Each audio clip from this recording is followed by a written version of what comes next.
Hello everybody, Cooper here, and welcome back to another episode of Youth to Gold here on Cricket Captain 2024. I hope you're all doing very well. It's time for the 100 and the Metro Bank One Day Cup. I almost forgot what it was called for a second. There's a few games that have happened already in the One Day Cup and the 100. We haven't participated in any of them. These are two competitions that I believe we have won before. So let's just have a quick look at past performance in the... Where am I going? Okay, here we go. The 100, I know we won that last year. I believe we only lost one group stage game. And then the season before that, we finished in last place. Obviously, that's not ideal. And I believe in the One Day Cup, yes, it says here that we finished in the qualifying spots last time around. But I believe we also may have been a semi-finalist previously. I can't remember if we won the One Day Cup or not. But we are a star-studded lineup, a full 5 stars for the Manchester Originals. We're going up against the Welsh Fire in this first game today. And I've already put together an 11 of what I think is our strongest 11 going forward for this tournament. It's only 8 games in the group. Our opening partnership will be Will Jacks, who is a new signing from last season. He's recently signed to play for us for the next 3 years. He previously played for the Oval Invincibles, I believe, the London Green. Will Smeed and Josh Butler have been around forever. Well, Will Smeed only last season. Josh Butler's, this will be his 3rd season for us as captain. He ordinarily has mainly exclusively opened, but we're going to drop him down to 3. Is it John or Josh Higgins? John Higgins is going to bat at 4. Ajit Hills, who is a Kiwi, a young overseas player, he's going to bat at 5. David Gray is going to bat at 6, who's a new signing as well. Marco Janssen and Zach Fulks are going to be the other 2 overseas players and all-rounders. Bannister and Milligan, who we've known quite a bit of in the last couple of episodes. And then Farhan Ahmed, who is also an international quality player. He's only 18 years of age, playing for Nottinghamshire, but already has a ton of wickets to his name. Conditions at Wales, or in the Welsh Fire Stadium, should be pretty good. It looks pretty flat. So, I mean, I don't really mind batting or bowling first. I'll be perfectly honest. We've lost the toss and we've been put in to bat. And the predictor has us very comfortably winning this one. Although I have said many times, I don't really pay attention to the percentages because I find that they can be a bit off from time to time. I like to pay attention to the predicted score, and a predicted score of 169 compared to last season was actually pretty low. I'd typically aim for 170, 180. Obviously, this is a 100-ball game, which if we, trying to think, that's what, 16 and a bit overs, 16 and a half overs in T20 talk. So hopefully, yeah, actually now that I think about it, 169 is actually quite a good score. So it's basically 10 runs and over. So if we can get that, that'd be swell. Unfortunately, we only get to bat for 10 overs due to some weather concerns, so the game has been reduced to 60 balls each. We were 3 for 59, and then Higgins and Hills sort of just teed off towards sort of the back 30 balls, I guess it was, of the innings.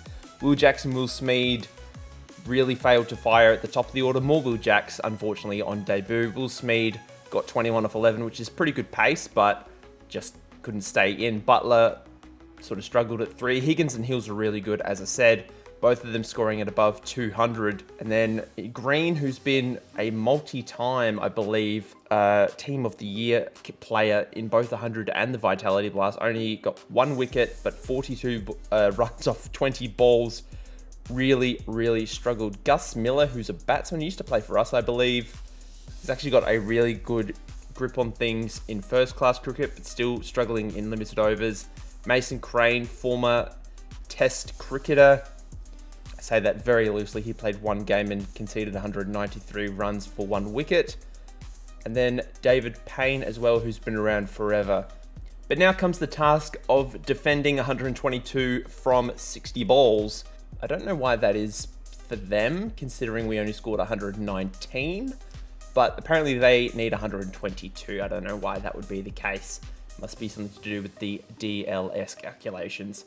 But a pretty flat deck. The conditions seem, relatively okay. There's a little bit of cloud, if I can get my words out. But between Jansen, Fuchs, Bannister and Milligan, Ahmed and Jax, I think we will be just fine. We win by 42 runs. Bannister was on fire early, took 3 wickets in his first over. We had them 3 for 9 and they never really recovered. Jansen was economical. Milligan bowled his 15 balls, got 2 for 29, a little expensive. But Fuchs and Ahmed also very economical, but Bannister was absolutely incredible. Has to be said, 4 for 12, easily player of the game for us. And with that first win of the season, we prop right back up to the top of the table where we spent a lot of last season, as has to be said. 1 win so far. We got a lot of games to go. We now have our first Metro Bank one-day cup game of the season. I don't actually know how many games we're going to get into today's video. We might try and split 4 games or 4 fixtures in each of the competitions. If I can squeeze in that amount into one video, that will be ideal. I don't actually know how many players we're going to have available for this game. As you can see from at least that would be our last first class game. Higgins, Bannister, Beasley, who's off playing for the Southern Brave. He has not had a good start to his 100 career. Milligan is also unavailable. Kohli's obviously gone back to India. Maxwell's gone.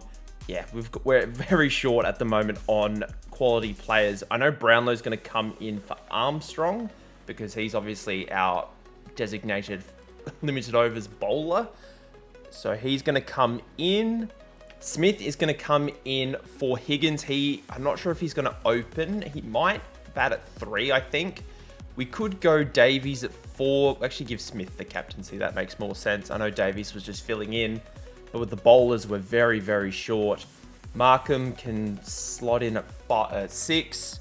Copperfield has a very good first-class record, but one-day record. But he's very defensive is the only thing. So we might just sit him in the reserves for now.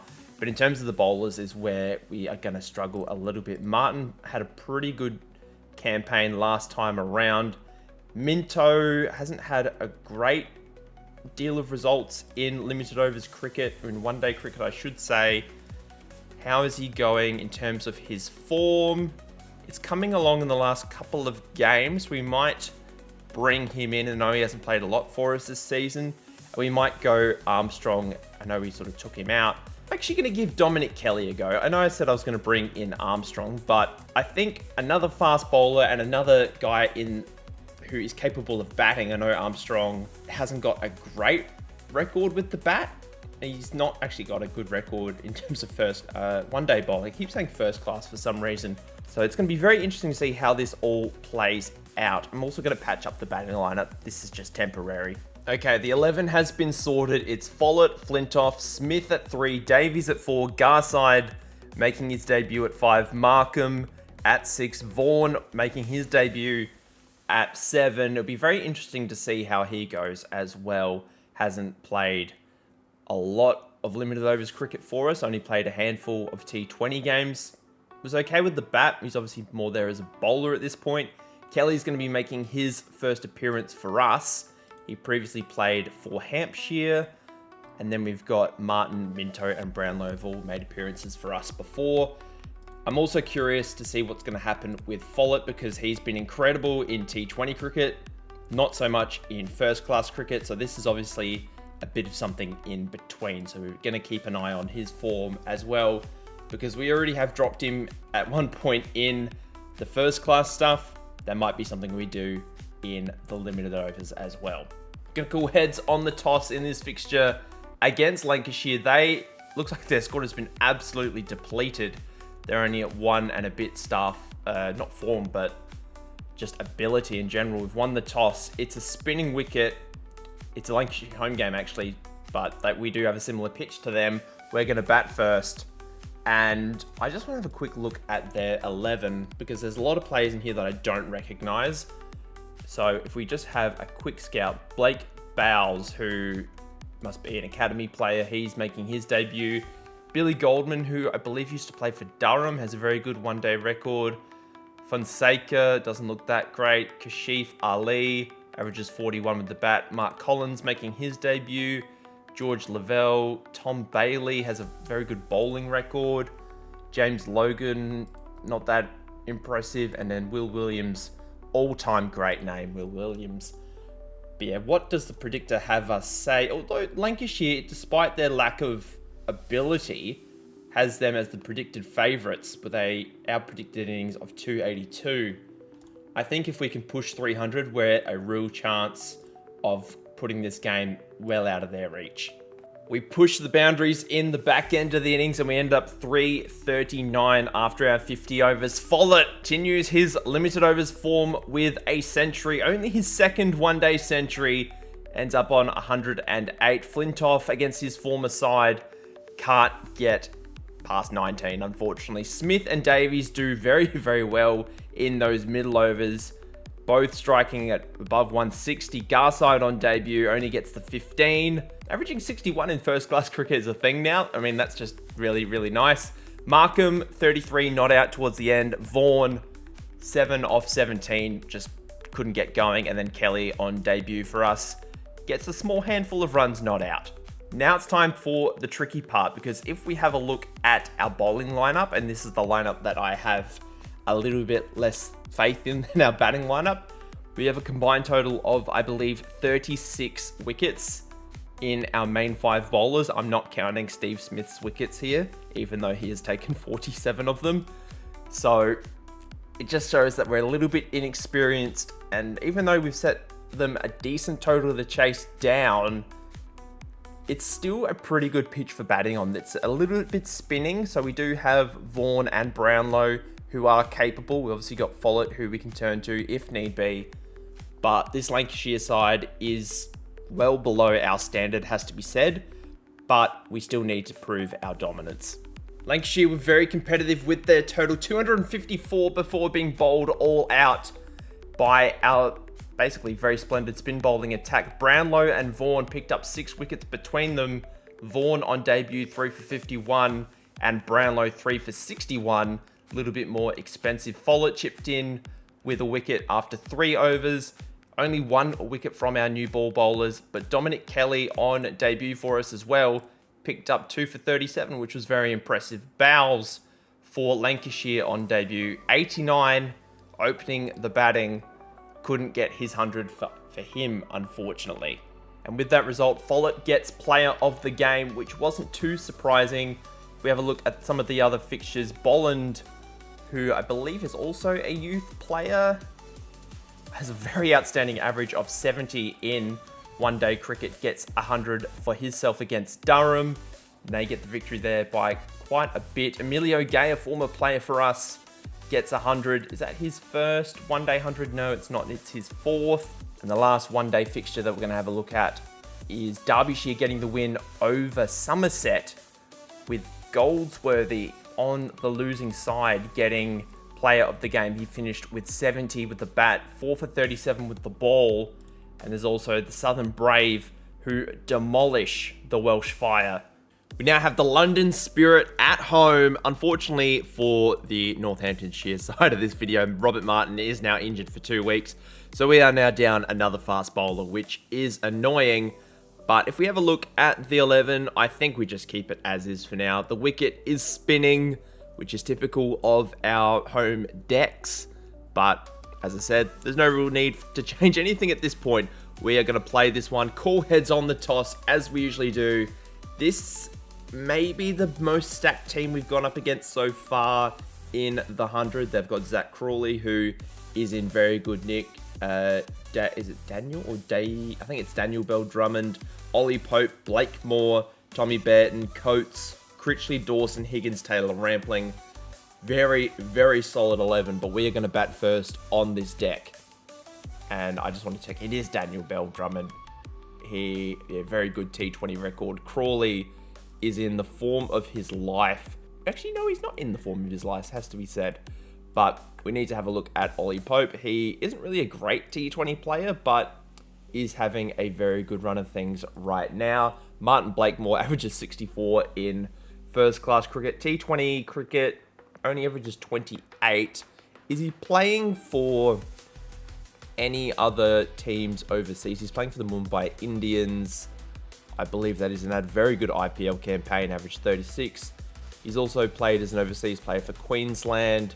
But the predictor on this one has us scoring around 158. But if we can always push sort of 160, 170, that is the dream. 174, I will take. We started pretty well. Will Jacks, unfortunately, couldn't really get a high score once again. He's only averaging about 13 so far this season. Will Smead, 40 off 21 was really, really good. Josh Butler hit a 6, then got out. But John Higgins and Ajit Hills came to the rescue, with John Higgins getting another not out for the Manchester Originals. 58 off 32 not out, 6 4s, 3 6s. Ajit Hills 48 off 33 was very, very good. They just get the 99 run partnership in the end. Couldn't quite get the 100 run stand. Jim Rampling got absolutely smoked around the park. None for 52 from his 20 deliveries. Having a pretty good career so far. Not so much. I mean, his bowling average in first class cricket isn't great. It's really good in test cricket, has to be said. But it's in the limited over stuff that he's really shining at this point in his career. Their predicted score is just under 150, so a victory should be fairly obtainable in this game. The pitch, as we know, is still pretty good. I don't know where I'm just clicking around. Jansen and Bannister going to open the bowling. I really like how fast bowling stocks in this one. Ahmed is there if we need him as a spinning option, and Will Jacks is there also. I can't say it was a great bowling performance. We only took the 6 wickets, but we do win in the end by 18 runs. Daniel Bell Drummond, really, really good at the top of the order. 72 runs, his highest score, I believe, in T20 cricket for the season. No, he got 100 earlier in the season. I don't know why I sounded so confident saying that. Ollie Pope had a little cameo. Coates was really, really good. From his 10 balls, got 20 runs. Bannister was really, really expensive, which we don't usually see from him in T20 cricket. He's usually pretty economical, but Zach Fulks, Farhan Ahmed got 2 wickets each. Milligan got 1, Jansen got 1. But yeah, a little bit of a disappointing bowling performance, but good to know that we got the result we wanted in the end. We've now got the Birmingham Phoenix at home in Manchester, but we do need to keep an eye on the fact that Northamptonshire have a one-day cup fixture up against Durham happening at the same time. I'm a little curious to see basically how Northamptonshire are going to go without our control in the one-day cup this season, mainly because with a lot of our players that ordinarily would be playing for Northamptonshire are with the Manchester Originals right now, and with other 100 franchises as well. So I'm hopeful that we haven't handicapped ourselves too much. The conditions, I actually kind of want to make it a bit more of a pace-friendly wicket. Because we've got the 4 fast bowlers, we haven't really used Jacks as a bowler at this point in time. So I want to make the most of that and see how we go bowling on a bit more of a pace-friendly pitch. We're going to call tails on the toss. And we've won the toss, and I am going to bowl first, even though that's not something we do traditionally do. I just want to get the new ball, pacey wicket, take wickets early, and see if we can secure this victory. There's an old saying in cricket, don't judge a pitch until both teams have batted on it. But the Birmingham Phoenix have been bowled all out for 70 in 88 deliveries. Our fast bowling unit was absolutely incredible. And even Farhan Ahmed only bowled 5 balls, 4 dots, 1 run conceded. Will Jacks, 1 wicket, no runs conceded. Zach Fulks was incredible, as was Milligan. I mean, all the fast bowlers exceptional. Basically, the only standing light for them was Nye Donald, who is their wicketkeeper, has a T20 batting average of 18. He ends up with a runner ball 23. And if we have a look at the Northamptonshire Durham game, we could see that it's 7 for 249. We've not done too bad in our first dig. Ollie Davies finishes not out on 49. Poor Jaden Denley gets a duck. Golden duck, no good. Ollie Sykes, 32 off 40. I'm not a big fan of this bowling lineup that we do have. Armstrong and Brownlow are both playing, which is interesting. Foyle gets 24. Garside, I believe that's one-day debut. No, it's not. he gets 30 off 23. Copperfield at 3 gets 48, but as we know, he does have a very good one-day record. Markham opening with Smith wasn't too bad either. But yeah, fairly easy run chase ahead. You would think we got to be scoring at less than a run a ball. We should be okay. And a comprehensive victory ended with a 6. Will Smeed 45 off 20. Very, very good result for us. Durham beat Northamptonshire, unfortunately, by 5 wickets. Brownlow 3 for 46 was really, really good, as he is typically in one-day cricket. Armstrong, none for 49. Denley was economical. But yeah, pretty disappointing performance by Northamptonshire, has to be said. Although this is an 11 I typically wouldn't have picked, we still have to reap or sort of put up with the result. And it looks like this Bangladesh are doing really well. 162 off 14 overs. Very disappointing that they wouldn't have been able to get a result.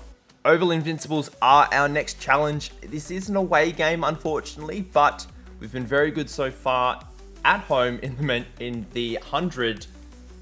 Surely it can't be that difficult to play away from home. We'll wait and see how it goes. Fortunately, this game does not take place on the same day as our next Northamptonshire fixture, but ideally we want to get a result here, and then that'll take us into some good form into the next game. I just had a look at the conditions. It appears to be pretty rainy on the first innings. It looks to be okay in the second dig, so I'm not sure if there will be an overs restriction or not, but we'll just have to wait and see how that plays out. I'm going to call heads on the toss. We're going to bowl first, and so far no overs have been lost, but yeah, the pitch seems pretty neutral, has to be said, but hopefully the predictor's going to be kind. 126, that is a low total, but considering how we bowled in the last game, it's kind of like double their score, so should be okay to chase down if we do bowl them out for that total, but ideally we can have it even less. Pretty solid bowling performance once again, up until the final sort of 5 bowls, where I think it was Jansen that bowled the final over, was really just not great. But Bannister, one of the all-time T20 bowling performances, 4 wickets, 6 runs from 20 deliveries, 14 dot balls, was really good. Really solid, but they are 9 for 111. We've been tasked to chase it down once again, but looks like the predictor is being very kind to us. Hopefully we can get this done without too many scratches and scrapes. It was a little dicey for a little while. We lost a few wickets, but we get the job done. Ajit Hills leads the way, 40 off 21. Higgins was pretty good, 28 off 13. But the 2 all-rounders, Jansen and Fulks, finish as the not-out pair as we win by 4 wickets. Bannister gets player of the game. No real surprise there with that phenomenal bowling performance once again. He was outstanding. Not quite a career-best T20 bowling performance, but still very good. There's also a couple of tests going on at the moment. Pakistan look to be on top of the West Indies pretty well at the moment, and looks to be a pretty even game between India and Sri Lanka as well. Final game of the episode. It is a one-day cup fixture, as we know, and it's actually not looking too good at the moment. That is not what I wanted to look at. We're up against Derbyshire, who are currently in first place. We are pretty even so far, win and a loss, positive net run rate, basically all we can ask of this point in time. But we've run into a bit of a problem, and that is with the squad that I have available to me. Basically, all of my frontline bowlers, all bar one, which is Nicholas Lucas, who, if we just have a look at his stats, not very good in all formats. They are either injured or playing elsewhere. So I've come up with a bit of a strategy. I've dropped Jaden Denley, even though he wasn't doing too bad, but it was more with the bat that he was doing well. We're going to play with Vaughan, Armstrong, Minto, and Brownlow, and we're going to use Follett as the 5th bowler. Is this a wise strategy? Probably not, but the deck is pretty neutral. It's a slow outfield. So I'm thinking we're only going to play with one fast bowler. So I'm going to try and really put the clamps on with this spin bowling lineup. Is this ideal? No, but I'm going to do the best with what I have at this point in time. I could play Sykes. I could play Kelly, but I'm really not feeling those guys right now. Sykes didn't do too well in the last game. Kelly is probably the one if I was going to bring one in, but I want to give a bit more run to Copperfield. Garside, who is brand new and has a second 11 one-day average of 88, for God's sake. Davies and Smith as our top order players and overseas players, and then Flintoff and Follett. I don't know why Follett didn't play the last game in the simulation. He got 108 in the previous game, and Flintoff has a career average of 47. But even if you look at his second 11 average, it's 35, which apart from Foyle and Benningham, who's an overseas player, is better than anything that we have right now. So I'm going to stick to those guys. Smith's going to captain. Hopefully this isn't a complete disaster. We call heads on the toss. I think we bat first and try and put as many runs on the board as we can, and then defend it within an inch of our lives. We were in a lot of trouble here in this innings. We ended up 7 for 309, which, considering how we started at 4 for 55, a 121 partnership between Copperfield and Garside got us to 5 for 175. And then between Markham and Vaughan just absolutely teeing off in the last 15 overs. Absolutely incredible to get us to a point where we have a total that we could defend. Their bowlers were pretty good, specifically Patrick Brown. He was really good. Anuj Dal wasn't too bad, but towards sort of their main bowlers, towards the back end of their innings, started getting hit for a few runs. But here comes the tricky part. With the bowling sort of stock that we have, Derbyshire are predicted to chase this down, and that is not too surprising considering we've got Minto, who has had a pretty good record in terms of his career, not so much in one-day cricket. This is only his 5th game, and he has 3 wickets to his name. But first-class cricket, he's been relatively okay in the role that he has. T20 cricket, he's been pretty good. And then we've got Brownlow, who, as we know, is just our best limited overs bowler that we have in terms of spinners. But Armstrong and Vaughan. Vaughan's been pretty good, I mean, amongst all formats, but this is only his 2nd one-day game.